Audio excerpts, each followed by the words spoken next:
अस्सलाम वालेकुम। तो आज हम पढ़ने वाले हैं एक्टिव और पैसिव सेंटेंसेस इन इंग्लिश। जैसे कि पहले वीडियो में मैंने आपको 12 टेंसेस पढ़ाए थे और उन्हीं टेंसेस को मद्देनज़र रखते हुए मैं आज आपको एक्टिव और पैसिव का इंट्रोडक्शन दे रही हूँ। और एक्टिव और पैसिव की कुछ ऐसी ट्रिक्स भी हैं जो आपको मे भी पता नहीं हो। सो वो ट्रिक्स जानने के लिए मेरे चैनल को सब्सक्राइब करो। अगर फेसबुक पे देख रहे हो तो मेरे चैनल को फॉलो करो, ठीक है।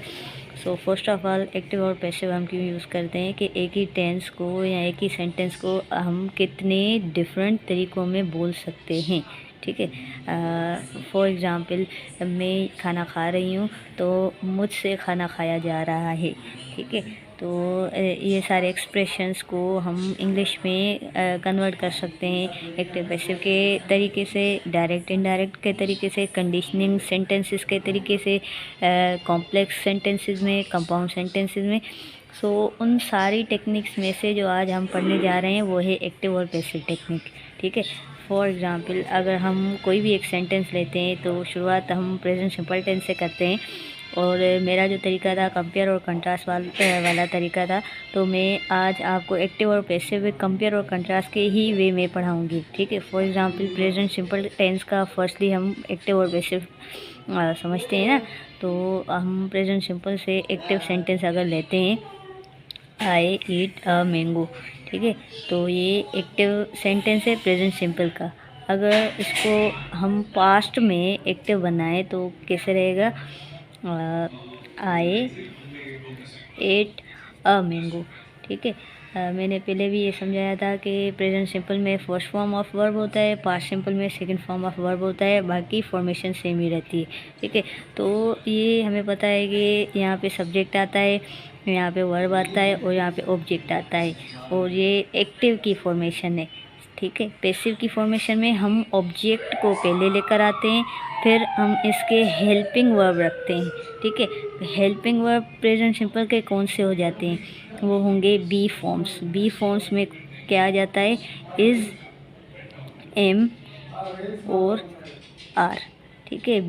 इन तीनों को मिला के हम बी फॉर्म बोलते हैं। फिर आता है वर्ब का थर्ड फॉर्म। ये याद रखना, पैसिव टेंस में हमेशा वर्ब का थर्ड फॉर्म ही यूज़ होता है, ना सेकंड होगा ना फर्स्ट होगा, ठीक है। फिर आ जाएगा बाय और फिर आ जाएगा सब्जेक्ट, ठीक है। सब्जेक्ट का भी जो फॉर्मेशन होगा वो भी ऑब्जेक्टिव वे में ही हो जाएगा, ठीक है। तो हम यहाँ पे सब्जेक्ट लिखें तो भी सही रहेगा, अगर हम ऑब्जेक्ट ही लिखें तो भी सही रहेगा।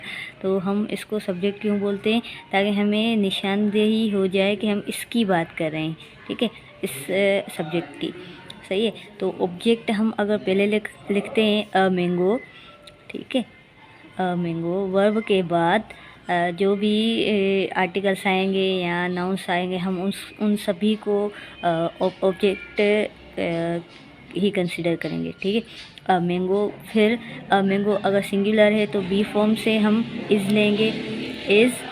फिर हमारा वर्ब जो है वो है ईट, तो वर्ब का थर्ड फॉर्म हो जाएगा ईटन, ठीक है। वर्ब के बाद फिर हमें बाय लगाना है, फिर हमें सब्जेक्ट को मीन्स आई को ऑब्जेक्ट के वे में लिखना है, बाय मी। आई का ऑब्जेक्टिव क्या होगा? मी, ठीक है। अगर यहाँ पे यू होगा तो हम यू का यू ही लिखेंगे, अगर वी होगा तो हम अस लिखेंगे, अगर शी होगा तो हम हर लिखेंगे, अगर ही होगा तो हम हिम लिखेंगे, ठीक है। अगर दे होगा तो हम देम लिखेंगे। ये सब्जेक्ट के ऑब्जेक्टिव्स हैं, सही है। अगर फॉर एग्ज़ाम्पल यहाँ पे इट होगा तो हम इट ही लगाएंगे, इट का ऑब्जेक्टिव इट ही होता है, सही है।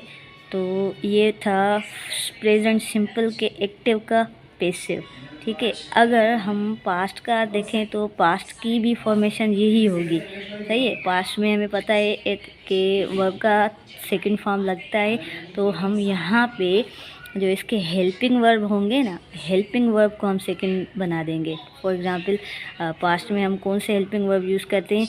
वॉज एंड वर, ठीक है।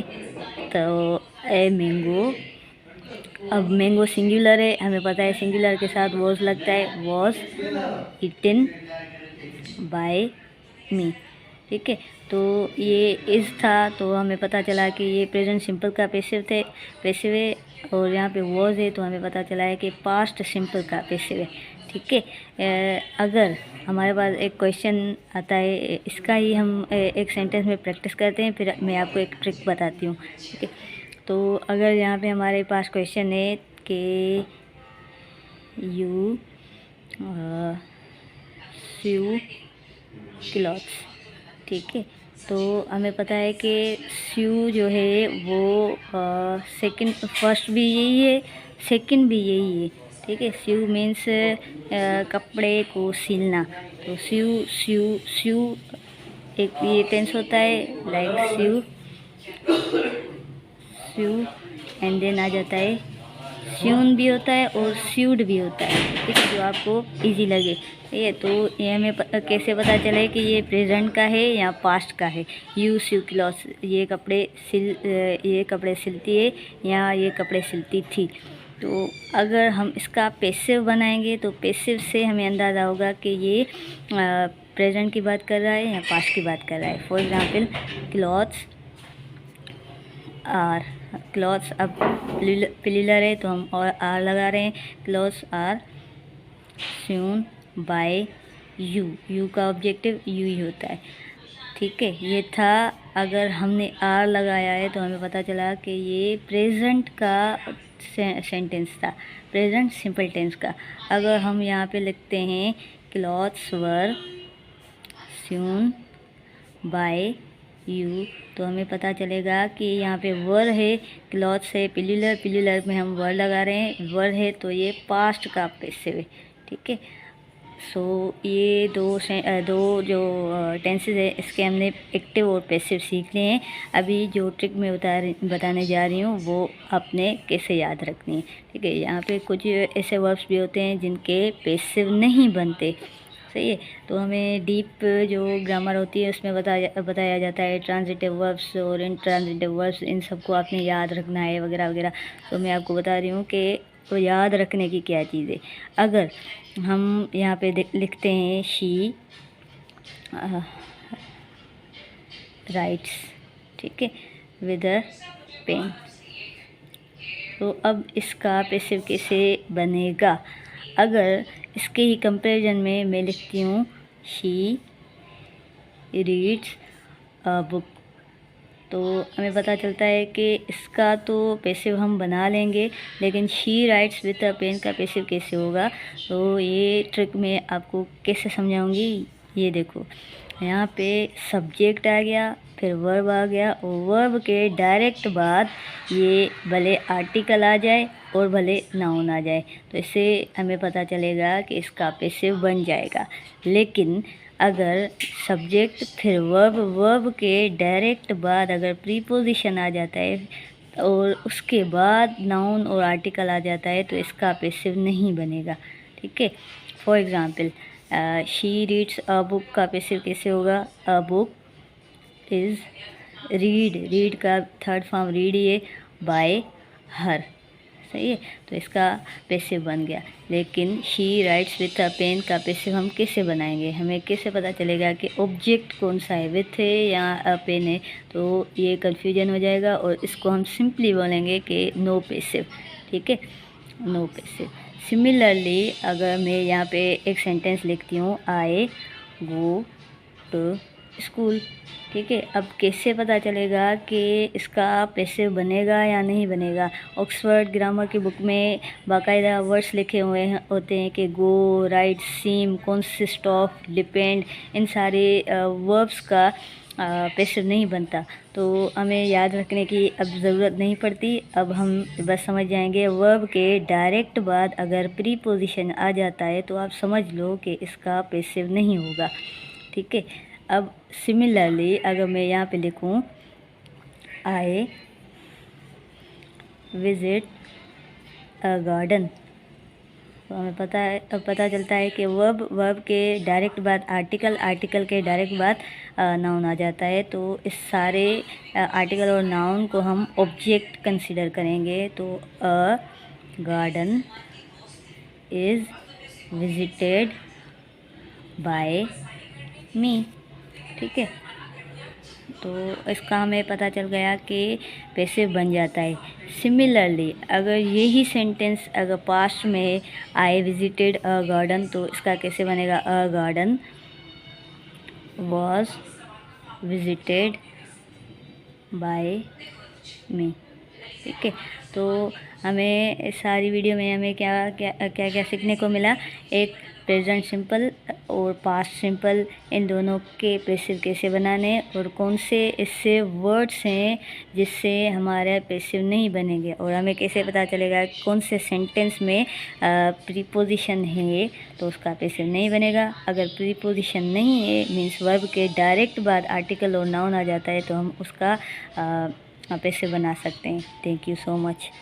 अस्सलाम वालेकुम। तो अभी हम पढ़ने जा रहे हैं प्रेजेंट कंटिन्यूअस और पास्ट कंटिन्यूअस का एक्टिव पैसिव।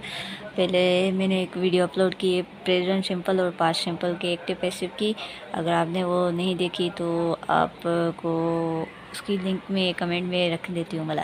ठीक है, और अभी हम पढ़ने जा रहे हैं प्रेजेंट कंटिन्यूअस और पास्ट कंटिन्यूअस। ये जो मेरा तरीका है वो कंपेयर और कंट्रास्ट वाला है। अगर आपको नहीं समझ आ रहा तो आप मुझे कमेंट में बता सकते हैं। अगर समझ आ रहा है तो भी कमेंट में कुछ तो लिखें, मुझे समझ आ रहा है नहीं आ रहा कुछ पता तो चले, ताकि मैं अपना टीचिंग मेथोडोलॉजी थोड़ा चेंज कर सकूं। ठीक है, ये बेसिकली कुछ सिंपलेस्ट आइडियाज़ मैंने चूज़ किए हुए हैं ताकि जो बस आपको देखकर अंदाज़ा लग जाए कि एमसीक्यू अगर आ जाएगा तो उसको कैसे सिर्फ देखने से हमें आंसर पता चल जाए। ठीक है, ज़्यादा हमें सॉल्व वगैरह करने की नीड ही ना पड़े।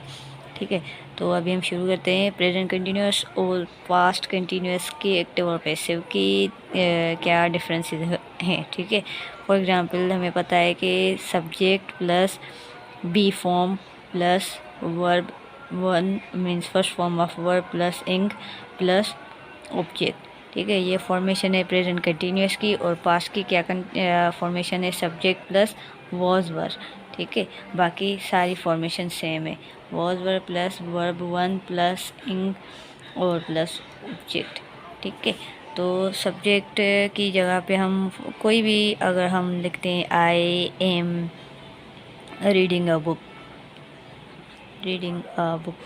ठीक है, तो इसका पास्ट कैसे बनेगा? I was reading a book, I was reading a book. ठीक है, तो अब इसका पैसिव कैसे बनेगा?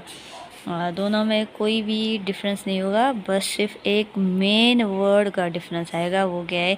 हमें पता है कि पैसिव की क्या फॉर्मेशन है? Object plus be form same. ठीक है, हमें इस भी लगाना है, आर भी लगाना है, एम भी लगाना है, जो जहाँ पे फिट होगा। उसके बाद अगर कंटिन्यूअस है तो हमें बीइंग लगाना पड़ेगा। ठीक है, पैसिव में फिर वर्ब का थर्ड फॉर्म, फिर सब्जेक्ट को हमने ऑब्जेक्ट के तरीके में लिखना है। सही है, सिमिलरली यहाँ पे भी सेम आ जाएगा, बट यहाँ पे बी की जगह पे हम सिर्फ वॉज और वर लिखेंगे। ठीक है, for example object plus was और वर प्लस बीइंग और plus verb third plus subject is object. सही है, अगर ये ही सेंटेंस को हम पैसिव करते हैं तो कैसे करेंगे? पहले बोल रहा है ऑब्जेक्ट, तो ऑब्जेक्ट है हमारा ए बुक। सही है, ए बुक। अब बुक सिंगुलर है तो बी के फॉर्म में से हम कौन सा चूज़ करेंगे? इज़, एम और आर। तो सिंगुलर है तो हम इज़ लेंगे, इज़। ठीक है, फिर बोल रहा है बी के बाद बीइंग, बीइंग यूज़ करो क्योंकि हमारा कंटिन्यूअस का एक्टिव सेंटेंस है। फिर वर्ब का थर्ड फॉर्म मीन्स रीड का थर्ड फॉर्म रीड। फिर सब्जेक्ट को एज एन ऑब्जेक्ट लिखना है, मीन्स सब्जेक्ट हमारा आई है तो आई का ऑब्जेक्टिव क्या होगा?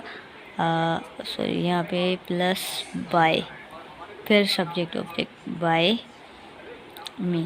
सही है, तो यहाँ पे अगर इज़ यूज़ हो गया और बीइंग यूज़ हो गया तो हमें पता चलेगा कि प्रेजेंट कंटिन्यूअस का पैसिव है।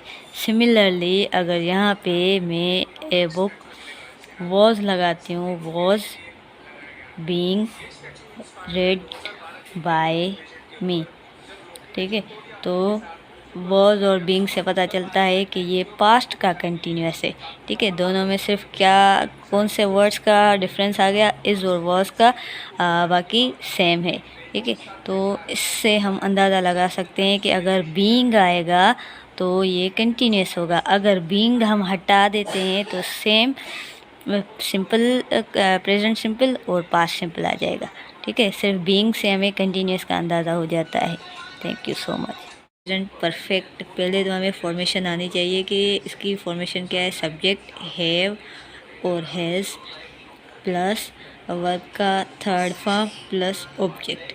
ठीक है, ऑलरेडी एक्टिव में हमें वर्ब का थर्ड फॉर्म मिल जाता है प्रेजेंट परफेक्ट में। सिमिलरली अगर पास्ट की हम फॉर्मेशन देखें तो subject plus had plus verb का थर्ड फॉर्म प्लस ऑब्जेक्ट। सही, तो अगर कोई भी हम इसका सेंटेंस लेते हैं, I have done my work.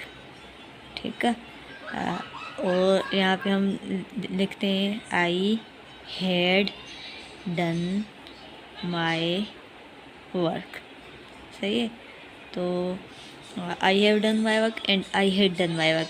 हमें हैव और हैड से पता चल जाता है कि कोई कौन सा प्रेजेंट का है और कौन सा पास्ट का है। अब इसका पैसिव कैसे होगा, फॉर्मेशन बनाते हैं ऑब्जेक्ट प्लस हैव।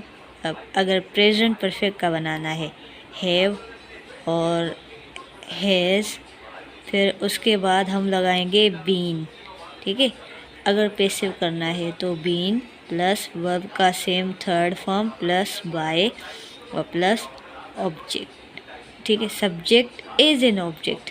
सही है, तो यहाँ पे हम क्या एडिशन हुई, है और है सेम है, बस पैसिव करने के लिए हमें बीन का यूज़ करना पड़ेगा। ठीक है, सिमिलरली इसकी फॉर्मेशन क्या होगी, object plus had plus been plus verb का थर्ड फॉर्म प्लस बाय और प्लस सब्जेक्ट इज ऑब्जेक्ट। सही है, तो अगर सेम हम सेंटेंस को ऐसे करते हैं कि पैसिव करते हैं तो ऑब्जेक्ट ये हो गया माय वर्क। ठीक है, माय वर्क। अब वर्क जो है सिंगुलर है तो हैज़ बिन। ठीक है, हैज़ बिन। फिर वर्ब का third form same done, done by me. I का आई सब्जेक्ट है, इसका ऑब्जेक्ट हो जाएगा मी। ठीक है, अब ये हैज़ से हमें पता चलेगा कि ये प्रेजेंट परफेक्ट का है। सिमिलरली अगर पास्ट का हमें करना है तो हैज़ की जगह पे बस हम हेड लगा देंगे, बाकी सेम फॉर्मेशन होगी। For example my work had been done by me. ठीक है, तो बाय के यूज़ से हमें पता चलता है कि ये पैसिव का है, और हैज़ हैड बिन ये सारी फॉर्मेशन है प्रेजेंट परफेक्ट और पास्ट परफेक्ट की। उसके अलावा अगर हम देखें I have work to you. ठीक है, फॉर एग्ज़ाम्पल हमने ये एक लिया है सेंटेंस जिसमें हैव का यूजेज है, तो इसको देख के हम बोलते हैं कि ये जो हैव है वो प्रेजेंट परफेक्ट का है, तो ये गलत हो जाएगा। I have a work to you की मीनिंग निकलेगी कि मुझे तुमसे कोई काम है, तो कोई काम है उससे हमें पता चलता है कि ये प्रेजेंट सिंपल का है। ठीक है, अगर ये प्रेजेंट सिंपल का है ना, तो इसका पैसिव कैसे बनेगा। ठीक है, ठीक है, तो इसका पैसिव अगर देखा जाए तो सरफेसली पैसिव नहीं बनेगा इसका, क्योंकि इसमें प्रीपोजिशन का यूजेज है। और फर्स्ट वाली वीडियो में मैंने आपको बताया था कि यूजेज अगर प्रीपोजिशन का होगा तो सिंपली उसका पैसिव नहीं बन पाएगा। ठीक है, फॉर एग्जांपल कैसे प्रीपोजिशन का, आई गो टू स्कूल। ठीक है, तो अगर प्रीपोजिशन डायरेक्टली वर्ब के बाद आ जाता है तो इसका पैसिव नहीं बनता है। सही है। तो ये भी कोई जो सेंटेंस है वो पॉसेसिव का है, उसका अगर पैसिव हम बनाना चाहें तो बन जाएगा, लेकिन अगर डीप में जाना है तो अगर हमें सिर्फ सरफेसली एक्टिव पैसिव को जस्ट नो हाउ करना है तो इसलिए हम ये वाले जो टेंसेस है, टेंसेस की हेल्प से हम एक्टिव और पैसिव पढ़ते हैं। ठीक है, अगर कोई बात समझ नहीं आ रही तो आप मुझसे पूछ सकते हो। बाकी thank you so much. Next हम पढ़ेंगे कि वो टेंसेस जैसे कि present perfect continuous, past perfect continuous, future continuous, future perfect, future perfect continuous, इन सारे टेंसेस के पैसिव मोस्ट प्रोबेबली नहीं बनेंगे।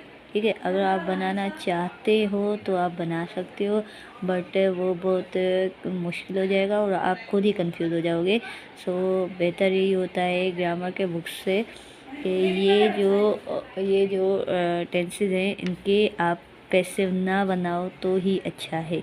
ठीक है, अगर आपने डीपली पढ़ना है तो आप मुझे बता सकते हो, मैं आपको इजी ट्रिक वगैरह जो मुझे मिल सकती है जिससे आपको अंदाज़ा हो जाएगा इनके पैसिव क्या होंगे, तो मैं आपको बता सकती हूँ। बट मेरा जो पर्सनल आइडिया है वो यही है कि इनके पैसिव ना बनाओ तो अच्छा है, क्योंकि ये मोस्ट कंफ्यूजिंग होते हैं।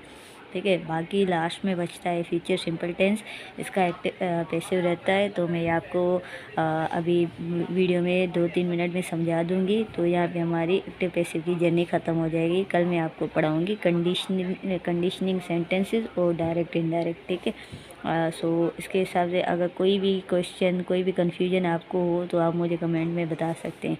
ठीक है, फ़िलहाल हम पढ़ते हैं फ्यूचर सिंपल टेंस।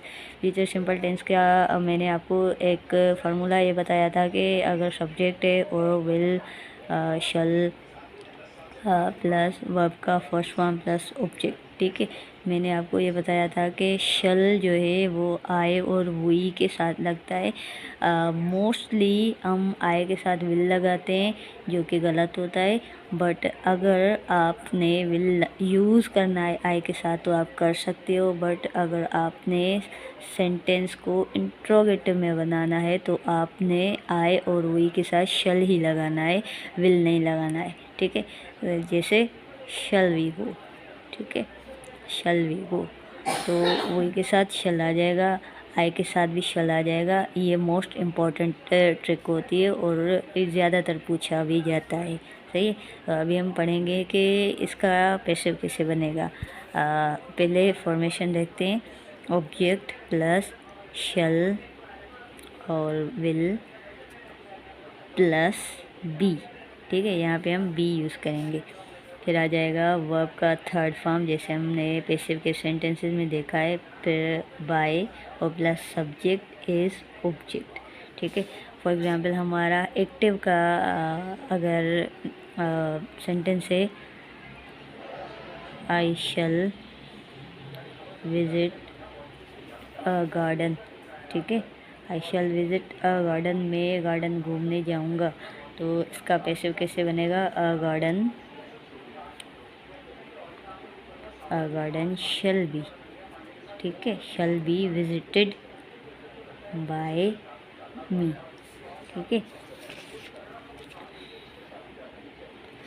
सही।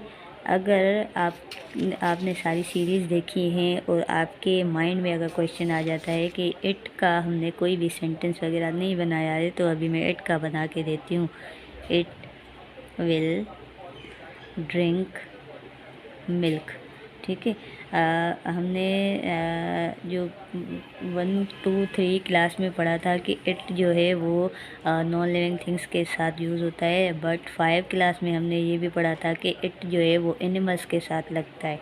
ठीक है, तो इट विल ड्रिंक मिल्क में यहाँ जो इट है वो किसको इंडिकेट कर रहा है, किसी भी कैट वगैरह, कैट को, डॉग को, गोट को, जिसको आप सिग्निफाई करना चाहते हो। ठीक है, बट होगा ये एनिमल। सही है, इट विल ड्रिंक मिल्क, वो दूध पिएगी या पिएगा। ठीक है, तो इसका हम कैसे बनाएंगे passive, milk will be drunk by it. ठीक है, अब इट का जो सब्जेक्ट है वो इट ही होगा और ऑब्जेक्ट भी इट होगा। सिमिलरली अगर यू का सब्जेक्ट यू है और उसका ऑब्जेक्ट भी यू हो जाएगा। बाकी जो है जैसे आई का मी होता है, वो ई का अस होता है, और शी का मोस्ट प्रोबेबली हम इसमें कंफ्यूज हो जाते हैं। शी का हर होता है और ही का हिम होता है। ठीक है, इन दोनों में कंफ्यूजन हो जाती है। दे का देम होगा। बाकी जो रहा है वो आप खुद एड कर लेना। ठीक है, so that was all about active and passive series. अगर आपको कोई भी चीज़ समझ नहीं आ रही हो तो आप मुझसे कमेंट में पूछ सकते हो। बाकी लाइक करो, शेयर करो, सब्सक्राइब करो, फॉलो करो। Thank you so much.